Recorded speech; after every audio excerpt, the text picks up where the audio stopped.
मुबारक हो दोस्तों, मोदी जी से बड़ा एक्टर हमारे को यहां पर मिल चुका है और मोदी जी से बड़े एक्टर का नाम है मिस्टर प्रताप सारंगी।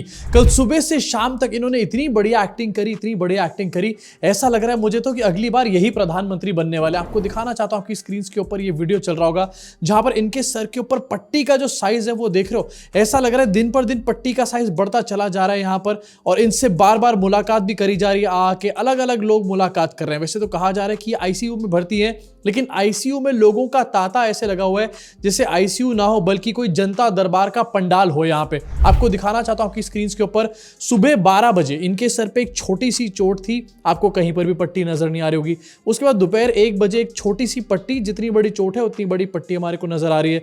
उसके बाद 3 बजे के आसपास वो पट्टी अपने आप बड़ी हो जाती है, एकदम से पूरे सर के अराउंड घूमने लगती है। एंड शाम को 5-6 बजे तक आते आते सर के ऊपर इतनी बड़ी पट्टी नहीं, पट्टा बन जाता है।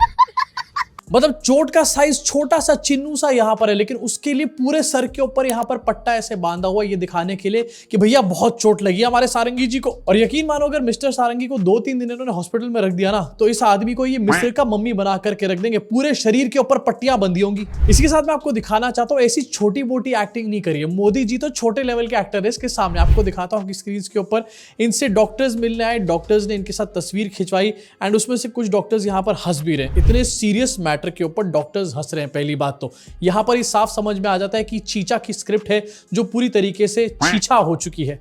लेकिन इसी के साथ आपको दिखाना चाहता हूं मिस्टर सारंगी, यहां पर इनके सर पे छोटी सी पट्टी लगी है। अब जरा जूम वर्जन में देखो मिस्टर सारंगी यहां पर देख कहां रहे हैं। सारंगी के सर का पूरी तरीके से तबला यहां पर बना हुआ है, लेकिन फिर भी आंखें जो है वो कैमरे के ऊपर है। दिस इटसेल्फ शोज कि इसमें पीएम बनने की सारी कैपेबिलिटीज है मोदी जी वाली। अभी जो सारंगी की पट्टी आपको दिख रही है ना, ये सारंगी के ऊपर नहीं बांधी जा रही, एक्चुअली आपकी आंखों पर पट्टी बांधी जा रही है जिससे कि आप रियल इश्यूज को देख ना पाओ। सारंगी को धक्का लगा, वो इतनी दूर जाकर के गिरा, इसको एक डाइवर्जन की तरह यूज किया जा रहा है, क्योंकि इनको पता है कि अगर ये लोग संसद में आए, संसद को अगर यहां पर फुटेज मिलना शुरू हो गया तो डॉक्टर अंबेडकर की इन्होंने जो यहां पर इंसल्ट करी थी उसके ऊपर चर्चा होगी। और अगर बाबा अंबेडकर के ऊपर संसद में चर्चा हो गई तो मोटा भाई की सारी चाणक्यपंथी निकल जाएगी। इसी साथ जैसे मैंने आपको बताया लोग मिलने आ रहे हैं। संबित पात्रा आपकी स्क्रीन के ऊपर बताया जा रहा है कि आईसीयू में है, लेकिन एक के बाद एक सारे नेता इनसे मिलकर आ रहे हैं। अब जरा सोचो, नेता मिलकर आ रहे हैं तो अकेले तो मिलकर आ नहीं रहे होंगे, नेता, उनके स्टाफ, उनकी सिक्योरिटी, सब लोग बार बार आईसीयू में जा रहे होंगे।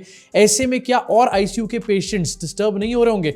लेकिन नहीं भैया, यहां पर ड्रामेबाजी पूरी होनी चाहिए। अगर नहीं होगी तो अंबेडकर जी पे आंसर करना पड़ जाएगा इनको। अब जब ड्रामेबाजी यहां पर हो ही रही और इतनी बुरी तरीके से सारंगी के सर का तंबूरा बज गया है, तो आखिरकार मोदी जी कहां हैं? आपको दिखाना चाहता हूं। मोदी जी इस टाइम पर क्रिसमस पार्टीज अटेंड कर रहे हैं। अबे सारंगी के सर पे चोट लग गई है, मोदी जी जाके सारंगी को देख कर आओ। लेकिन मोदी जी यहां पर अपनी पीपड़ी बजा रहे हैं कोई। एक्चुअली मैं बताना चाहता हूं मोदी जी या फिर अमित शाह सारंगी से मिलने क्यों नहीं जा रहे, क्योंकि इन लोगों को पता है कि इस ड्रामे में कोई ज्यादा सब्सटेंस नहीं है। एक सीसीटीवी फुटेज सामने आएगा और पूरे ड्रामे की पोल खुल जाएगी, और इसीलिए मोदी जी अपना मुंह छुपाने के लिए सारंगी से मिलने नहीं जा रहे हैं। Same goes for Amit Shah. नहीं तो अगर सच में कुछ हुआ होता ना, तो सबसे पहले मोदी जी वहां पहुंचते और वहां पर अलग अलग कैमरे एंगल से अपनी फोटो खिंचवाने का काम करते। मतलब सारंगी ज्यादा बड़ा एक्टर हो सकता है, लेकिन मोदी जी से ज्यादा बड़ा क्रेडिट चोर कोई हो सकता है क्या? अब जहां पर एक तरफ सारंगी जी चीचा स्कूल ऑफ एक्टिंग से सीख कर आए हैं, बहुत तगड़ी एक्टिंग चल रही है, छपड़ियों का ऑस्कर मिलने की पूरी संभावना यहां पर इनको, वहीं दूसरी तरफ इनके एक और सांसद हैं जो कि आईसीयू में भर्ती हैं।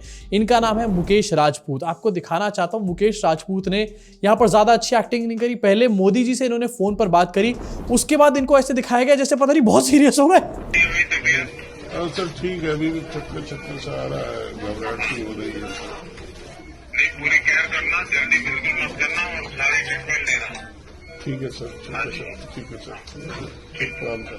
अभी तक का ड्रामा तो हो गया, आगे क्या करना है ये बात मोदी जी ने खुद कॉल करके यहां पर बता दी। जल्दीबाजी मत करना, आराम आराम से अपना इलाज कराना, जल्दी हॉस्पिटल से वापस आने की जरूरत नहीं है, विंटर सेशन खत्म होकर ही वापस आना। और इस बंदे की एक्टिंग कितनी ज्यादा घटिया यार। आंखें बंद कर लेता हूं, ऐसा लगेगा मेरी तबियत खराब है। मतलब हर आदमी जिसकी तबियत खराब है वो आंखें बंद करके ऐसे लेटा हुआ है, फोन पे बात कर रहे हैं, नॉर्मली बात कर रहे हैं, हाथ इनके बिल्कुल नॉर्मली चल रहे हैं। लेकिन ये बंदा आईसीयू में एडमिटेड है। सोचो, आईसीयू में इस हालत के बंदे को एडमिट किया गया है। एंड इसके साथ एक सीरियस सवाल ये भी खड़ा होता है कि हमारे देश की गरीब जनता जो है उनको आईसीयू नहीं मिलते इन हॉस्पिटल्स के अंदर, लेकिन इनको ड्रामेबाजी करने के लिए आईसीयू भी दिया जाता है, डॉक्टर्स भी दिए जाते हैं और कई दिनों के लिए दिया जाता है सब कुछ। तालियां हो जाए इस हिपोक्रेसी के लिए हमारे सिस्टम की। अभी तक तो आपने देखा है बंदा नॉर्मली मोदी जी से बात कर रहा था, थोड़ी देर बाद एकदम से देखते हैं कि बंदा स्ट्रेचर पे लेटा हुआ कहीं जा रहा है। मोदी जी ने कहा था ना कि रुक कर आना आराम से, तो मोदी जी के कहने का पालन कर रहा है। अगर मुकेश राजपूत आंखें बंद करने की एक्टिंग कर रहे हैं, वो होता नहीं था बचपन में कि आंखें बंद कर रखी लेकिन थोड़ी सी खोल रखी है, ये देखने के लिए आखिरकार मुझे कितनी अटेंशन किससे मिल रही है यहाँ पे। इनफैक्ट मोदी जी ने जब पूछा मुकेश राजपूत से कि आपकी तबीयत कैसी है, तो पहली बार में सच निकल गया, हाँ मेरी तबीयत ठीक है। उसके बाद याद आया अभी मुझे तो ड्रामा करना है, हाँ तबीयत ठीक है लेकिन सर अभी भी घूम रहा है। अरे भैया कोई सिखाओ यार इनको ठीक से एक्टिंग करना सबको। अब यहाँ पर एक्टिंग सिर्फ बीजेपी के नेता नहीं कर रहे, हॉस्पिटल के बड़े बड़े डॉक्टर्स भी एक्टिंग कर रहे हैं। झूठ बुलवाया जा रहा है लिटरली उनसे। आपको दिखाना चाहता हूँ डॉक्टर्स क्या बोल रहे हैं इनकी हालत के ऊपर। कुछ बताने के लिए नहीं है बड़ा, लेकिन फिर भी हालत बहुत गंभीर है, इनको आईसीयू में रखा गया है। सर पकड़ ले भैया बंदा अपना। वैसे तो दोनों की तबीयत ठीक है, लेकिन मुकेश जी कह रहे थे उनको सर में कुछ हो रहा है। साफ इनकी बॉडी लैंग्वेज से पता चल रहा है कि ये झूठ बोल रहे हैं, और क्योंकि ज्यादा बात बाद में छुपानी ना पड़े या फिर मुंह ना चुराना पड़े, इसलिए कम कम बोलने की कोशिश करी जा रही है। बहुत ही जनरल सी बातें करी जा रही है। अबे डॉक्टर हो, कुछ सीरियस बातें बताओ, कुछ मेडिकल टर्म्स यहाँ पर बताओ। अगर ऐसे डॉक्टर से इलाज कराना था तो संबित पात्रा से इलाज करा लेते, वो तो पाइल्स का डॉक्टर बेचारा बैठा रह गया यहाँ पे। देखो सिंपल सी और जनरल सी बात है, हमारे देश में कोई भी घटना होती है तो ज्यादातर उस घटना का आज की डेट में सीसीटीवी वीडियो सामने आ जाता है।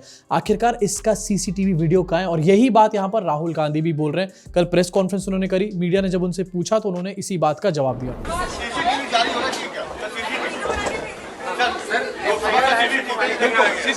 सीसीटीवी आप लोग देख लो, मांग लो। वो कैसे देंगे सर? उसके अंदर रियलिटी है सीसीटीवी। अबे जब अभिषेक मनु सिंघवी के पूरे मैटर की सीसीटीवी की वीडियो सामने नहीं आई तो इस वाले मैटर की कहां से आएगी?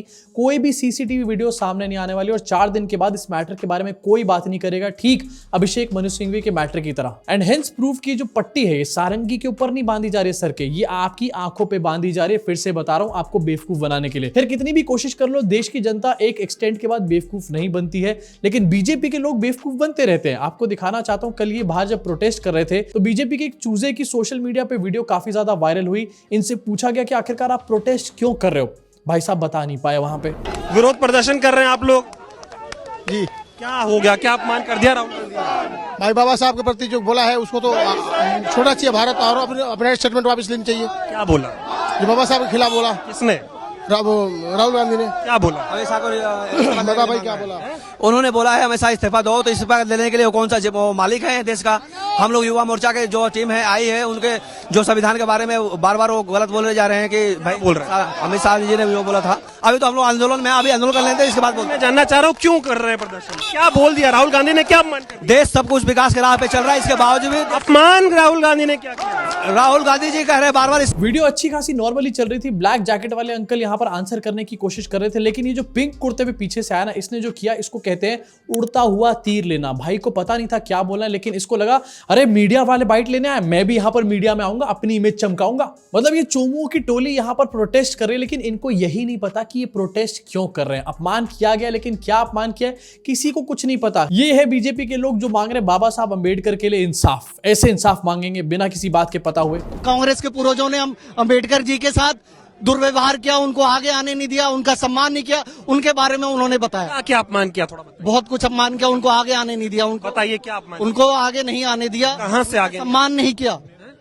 कहाँ कहाँ से रोका अम्बेडकर जी को? बताइए, बताइए कैसे अपमान हो गया? बता रहे हैं भाई, सब बता रहे हैं। बताइए थोड़ा, अम्बेडकर जी को कहाँ से आने से रोका? अंबेडकर जी को हमारे संसद में नहीं आने दिया गया, और उनको क्या कहते हैं, उनका सम्मान हमेशा उनको पीछे रखा गया। कब की बात है? कैसे? अब इतना मैं नहीं बता सकता इसके लिए। अबे कहां से आगे नहीं आने दिया? मतलब पीछे किसी लाइन में खड़े होते और वहां से आगे आने नहीं दिया? कम से कम पढ़कर तो आ जाया करो ठीक से। मोदी जी जो स्क्रिप्ट भेजते हैं उसको कम से कम एक बार रट्टा तो मार लिया करो। अब जहां पर एक तरफ बीजेपी का नॉनसेंस प्रोटेस्ट चल रहा है और कांग्रेस भी प्रोटेस्ट में लगी पड़ी है, बीच में आम आदमी पार्टी की भी काफी चर्चाएं हो रही है। आम आदमी पार्टी ने AI का यूज करके एक वीडियो बनाई, एंड इसकी वजह से इनकी काफी छीछा लेदर भी हो रही है सोशल मीडिया पर। ये वीडियो आम आदमी पार्टी ने अपने ऑफिशियल हैंडल से पोस्ट किया, लिखा जय भीम, और वीडियो क्या था आपको एक बार जरा दिखाना चाहता हूँ। मुझे शक्ति दीजिए बाबा साहेब, ताकि मैं उन लोगों से लड़ सकूं जो आपका और आपके संविधान का अपमान करते हैं। AI का यूज अगर अभी तक किसी पॉलिटिकल पार्टी ने किया है सही तरीके से तो वो आम आदमी पार्टी। और एक बात की तो यहाँ पर तारीफ करनी पड़ेगी, आम आदमी पार्टी की जो IT सेल वाली टीम है वो काफी ज्यादा प्रोएक्टिव है। भारतीय जनता पार्टी वाले भी सोच रहे होंगे अबे ये आइडिया मुझे कैसा ना आया पहले। अब इसको लेकर के सोशल मीडिया पे काफी सारे रिएक्शंस भी सामने आए और आपको दिखाना चाहता हूँ। सबसे पहले वीडियो डिलीट चाहिए 15 नवंबर तक। कुछ भी करो, कैसे भी करो। एक और आपकी स्क्रीन के ऊपर केजरीवाल इस टाइम पर बाबा साहब अम्बेडकर से खुद ही अपने आप को आशीर्वाद दिलवा रहे हैं केजरीवाल। यही तो किया एक्चुअली में एआई वीडियो से उन्होंने। एक और आपको कमेंट दिखाना चाहता हूं, एआई गलत हाथों में पहुंच गया। एआई गलत हाथों में अभी नहीं पहुंचा है भाई, एआई गलत हाथों में उस दिन पहुंचेगा जिस दिन बीजेपी आईटी सेल वाले इसको यूज करना शुरू कर देंगे। सोचो, गांधी जी मोदी जी को आशीर्वाद दे रहे हैं, वो वाली वीडियोस भी बनाई जाएंगी यहाँ पे। लेकिन यार चाहे जो भी बोलो, सारंगी की एक्टिंग के सामने कल सारी की सारी चीजें फेल हो गई। अब इसी सारंगी की चोमू एक्टिंग के बारे में आपका क्या कहना है? नीचे कमेंट सेक्शन में अपनी भड़ास को पूरी तरीके से निकाल डालो। और हाँ, क्या आपको लगता है कभी सीसीटीवी फुटेज इसकी सामने आएगी या नहीं, ये भी मुझे कमेंट सेक्शन में कमेंट करके बताना। अगर अभी तक चैनल को सब्सक्राइब करके बेल आइकन नहीं दबाया तो किस बात की वेट कर रहे हो? मोदी और गांधी जी के एआई वीडियो की वेट कर रहे हो क्या? जल्दी से सब्सक्राइब करो, बेल आइकन दबाओ। मुलाकात करूंगा आप सबसे इस चैनल के अगले वीडियो में।